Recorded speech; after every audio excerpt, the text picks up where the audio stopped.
Thank you all. Your support. We are with you, leader.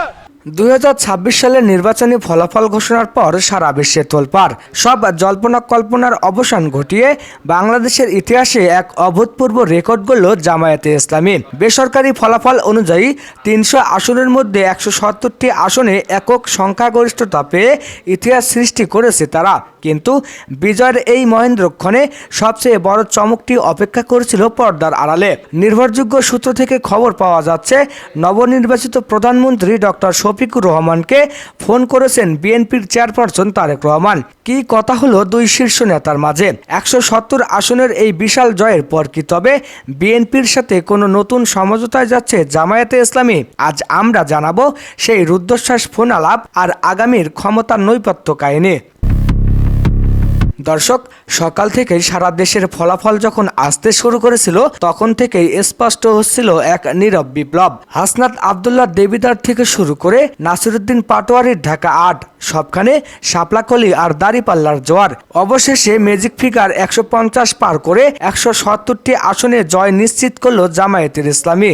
বিশ্লেষকরা বলছেন এটি বাংলাদেশের গত 50 বছরের রাজনীতির চিরচেনা সমীকরণ বদলে দিয়েছে। বিএনপির মতো বড় দলকে পেছনে ফেলে জামায়াতের এই একক সংখ্যাগরিষ্ঠতা লাভ আন্তর্জাতিক মহলেও বড় ধাক্কা দিয়েছে। কিন্তু এই জয়ের ঠিক পরেই যখন তারেক রহমানের ফোন কলটি এলো তখন পুরো ঢাকা শহর থমকে দাঁড়ালো। তারেক রহমানের এই ফোন আলাপটি ছিল প্রায় 20 মিনিটের।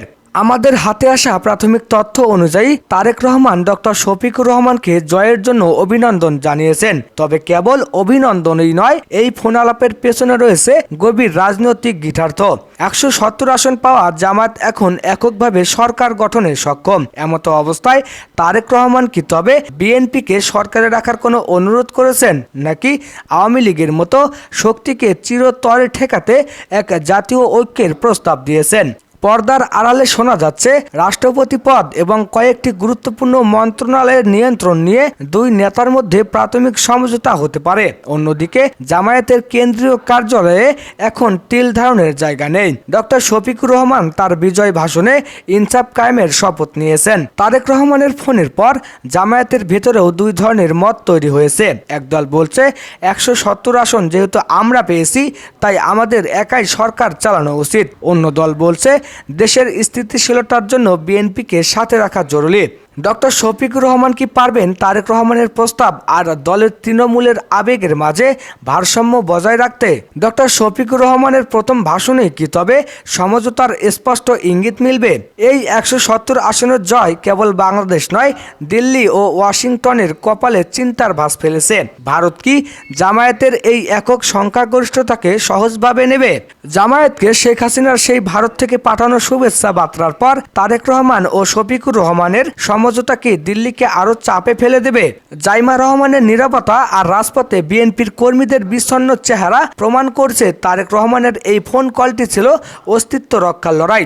170 আসনের এই মহাবিজয় কি তবে বিএনপিকে জামায়াতের অনুসারী হতে বাধ্য করবে? তো দর্শক, 2026-এর এই রাত বাংলাদেশের রাজনীতির এক টার্নিং পয়েন্ট। তারেক রহমানের সেই ফোন কল কি সত্যি এক জাতীয় ঐক্যের সূচনা করবে, নাকি এটি কেবলই রাজনৈতিক সৌজন্য? 170 আসনের মালিক হয়ে ডক্টর শফিকুর রহমান কি পারবেন তার নতুন বাংলাদেশ গড়তে? প্রতি মুহূর্তের সরাসরি আপডেট পেতে এখনই আমাদের চ্যানেলটি সাবস্ক্রাইব করুন এবং বেল আইকনটি অন করে রাখুন। আপনার কি মনে হয় তারেক ও শফিকুরের সমঝোতা কি এই মুহূর্তে দেশের জন্য জরুরি? কমেন্ট বক্সে জানিয়ে দিন আপনার মূল্যবান মতামত। এতক্ষণ সাথে থাকার জন্য সবাইকে ধন্যবাদ। আল্লাহ হাফেজ।